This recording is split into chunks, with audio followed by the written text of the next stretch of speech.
Welcome back to story squad. आज हम explain करने वाले हैं हाल ही में आई एक कमाल की मूवी जो कि एक ट्रू स्टोरी पे बेस्ड है और काफ़ी इंस्पायर करने वाली स्टोरी है। जी हाँ, हम आज एक्सप्लेन करेंगे श्रीकांत मूवी को।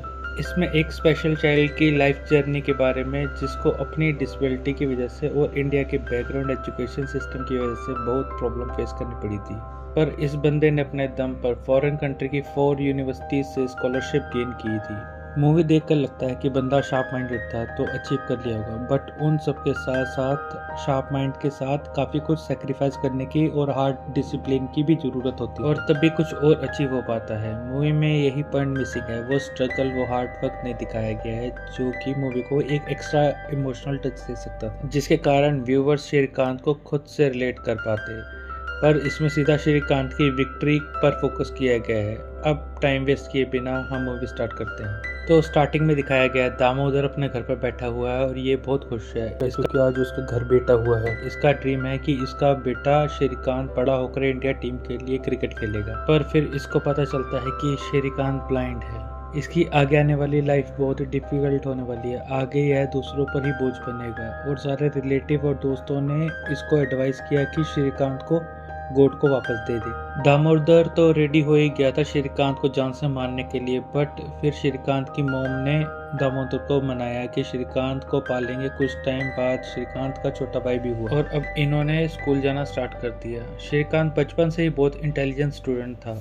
अदर स्टूडेंट जो पढ़ाई करना पसंद नहीं करते थे उनको श्रीकांत से बहुत प्रॉब्लम थी। वे बच्चे इसको मारा करते थे और काफ़ी कुछ उल्टा सीधा बोला करते थे कि ये बड़ा होकर कर ही क्या पाएगा, अंधा है तो ज़्यादा ज़्यादा भीख ही मांगेगा।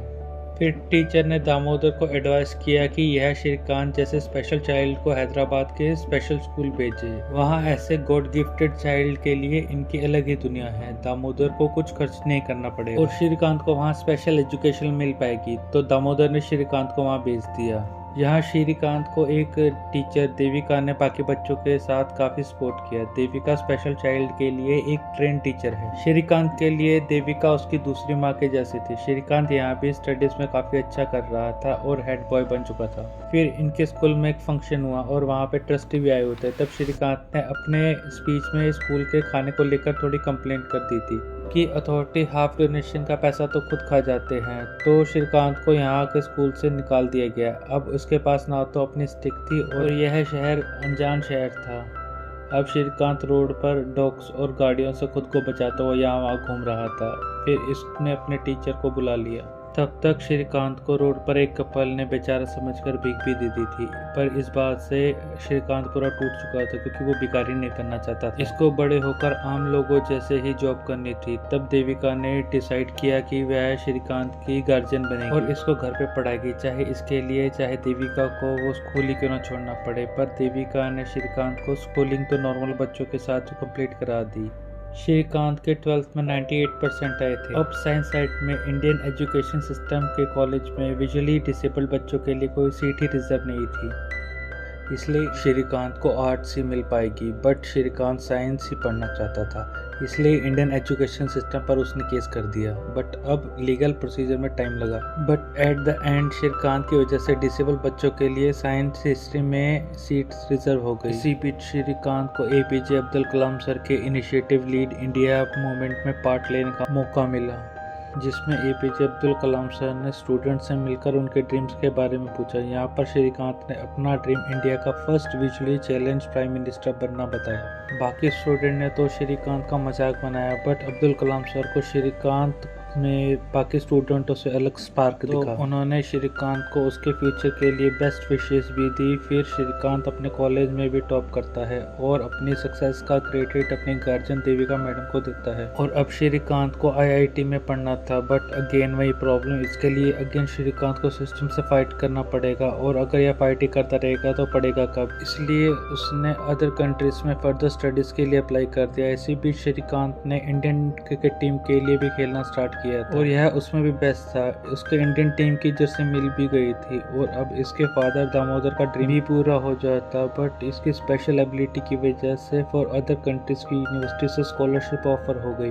बट एयरपोर्ट पर एक और प्रॉब्लम सामने आई। एयरलाइंस वाले श्रीकांत को विजुअली डिसेबल होने की वजह से अकेले ट्रेवल नहीं करने दे सकते थे। फिर श्रीकांत ने उनको बहुत समझाने का ट्राई किया, और तो और दूसरे पैसेंजर से भी रिक्वेस्ट करी कि बस फॉर्मेलिटी के लिए बोल दे कि ये इनके साथ है, बट श्रीकांत की कोई हेल्प नहीं करता। श्रीकांत यहाँ आने से पहले एयरलाइंस के बारे में पूरी डिटेल लर्न करके आया था ताकि इसको किसी भी चीज के लिए किसी और पे डिपेंडेंट ना होना पड़े। तो फ्लाइट टेक ऑफ करने से पहले श्रीकांत ने सभी को अपनी वही नॉलेज दिखा दी कि इसको एयरलाइंस में अपनी सीट तक जाने के लिए किसी की भी हेल्प की जरूरत नहीं है, यह कैपेबल है। तो श्रीकांत बोस्टन आ गए। यहाँ के एजुकेशन सिस्टम और डिसेबल्ड चाइल्ड को देखने और उनके साथ डील करने का वे इंडिया से टोटली डिफरेंट था। श्रीकांत यहाँ पे वो सब कुछ कर पा रहा था जो कि इंडिया में होता तो पॉसिबल नहीं होता। अभी तक बस सिस्टम से ही फाइट कर रहा होता। फिर इसको यहाँ पर बेसबॉल खेलने का मौका भी मिला। श्रीकांत अपनी क्रिकेट की स्किल की हेल्प से बेसबॉल में होम रन भी इजीली बना पा रहा था। श्रीकांत के बारे में अब तक इंडिया के मैगजीन में आ चुका था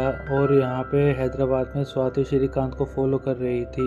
इसने श्रीकांत की लाइफ के बारे में सब कुछ स्टडी करा हुआ था। फिर ये श्रीकांत को फ्रेंड रिक्वेस्ट भेजती। धीरे धीरे दोनों की अच्छी फ्रेंडशिप हो गई। स्वाति भी आगे की स्टडीज के लिए यूएस आ गई थी। यहाँ इन दोनों ने काफी अच्छा टाइम साथ में बिताया। दोनों की केमिस्ट्री अच्छी थी, बट अभी बस फ्रेंड्स थे।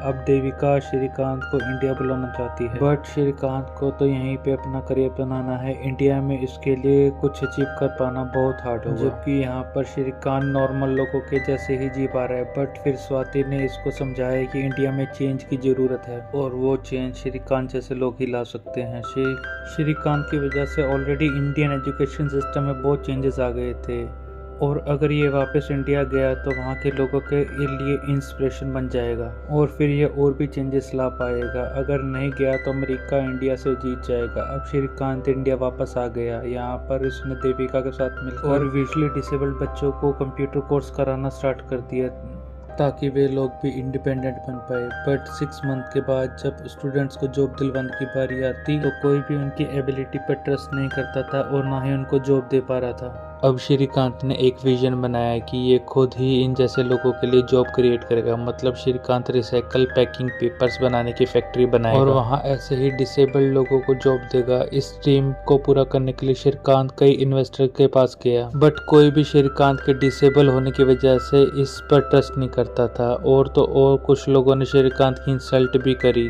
तब श्रीकांत अगेन अब्दुल कलाम सर के पास गया और उनसे मिला। श्रीकांत को देखते ही उन्होंने पहचान लिया और सभी को इंट्रोड्यूस करवाया। फिर श्रीकांत इनको अपने ड्रीम प्रोजेक्ट के बारे में बताता है। अब्दुल कलाम सर इसमें इन्वेस्ट करने के लिए रेडी हो जाते हैं और वो 25 लाख इन्वेस्ट करते हैं, बट ये अमाउंट इनफ नहीं था। तो श्रीकांत फिर रवि के पास गया और उसको अपने टैलेंट और विजन से इम्प्रेस किया कि रिसाइकिल पैकिंग और पेपर की इंडिया में ग्रोथ का कितना ज्यादा चांस है। यह अपनी कंपनी को इंडिया की बेस्ट कंपनीज में से एक बनाना चाहता है। रवि श्रीकांत के दूर के विजन से और मशीन्स की नॉलेज से और डिसेबल लोगों के जॉब देने के प्रोजेक्ट से काफी खुश था और उसने इस प्रोजेक्ट में 8 करोड़ इन्वेस्ट कर दिए। श्रीकांत की अपनी फैक्ट्री स्टार्ट हो गई थी। लोग श्रीकांत को इंडियन एजुकेशन सिस्टम की चेंज और उनको जॉब देने की अपॉर्चुनिटी की वजह से गॉड मानने लगे थे।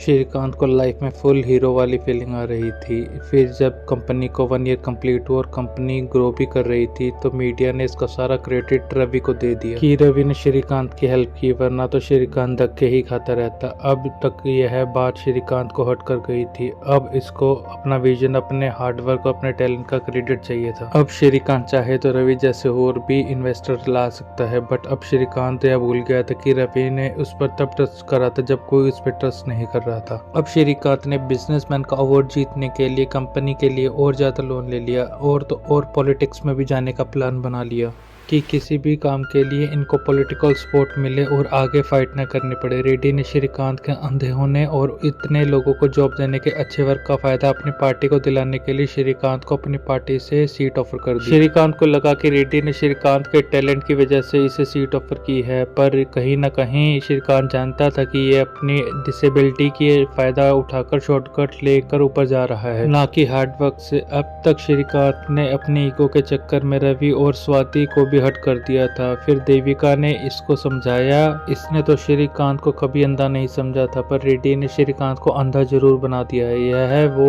पहले वाला श्रीकांत नहीं है जो काम मांगता था, ना कि कोई शॉर्टकट लेता था। तो अब श्रीकांत ने रेड्डी की पार्टी को छोड़ दिया और फिर रवि से माफी मांग ली। फिर इन दोनों ने मिलकर अपनी कंपनी को बहुत ज्यादा ग्रो किया, जिसकी वजह से 2016 में फाइनली श्रीकांत को बिजनेस के लिए अवार्ड मिला, बट स्पेशल कैटेगरी में। श्रीकांत का ड्रीम था ये अवार्ड, बट अभी उसको शॉर्टकट नहीं चाहिए। इसने अवार्ड वापस कर दिया। इसको भी नॉर्मल लोगों जैसे ट्रीट करने के लिए बोला। अवार्ड जब बेस्ट बिजनेस के लिए मिलेगा यह तब लेगा। अब यहीं पर मूवी की हैप्पी एंडिंग हो जाती है और एंड में श्रीकांत की और भी अचीवमेंट के बारे में बताया गया है, और कि श्रीकांत की वजह से इंडिया में और इंडियन एजुकेशन सिस्टम में क्या क्या चेंज आए हैं वो सब बताया गया है। आई होप कि आपको मूवी पसंद आई होगी। वैसे मैं आपको एक छोटा सा रिव्यू दूं तो यह मूवी मुझे बहुत पसंद आई, क्योंकि जिस तरह से कहानी बताई गई है वह काफी अच्छी है और ये कहानी लोगों को इंस्पायर भी करती है, और राजकुमार राव की एक्टिंग कमाल की है। बाकी आप अपनी राय कमेंट में जरूर दीजिएगा। तो मिलते हैं इसी तरह की कोई नई वीडियो में। Till then take care, bye bye.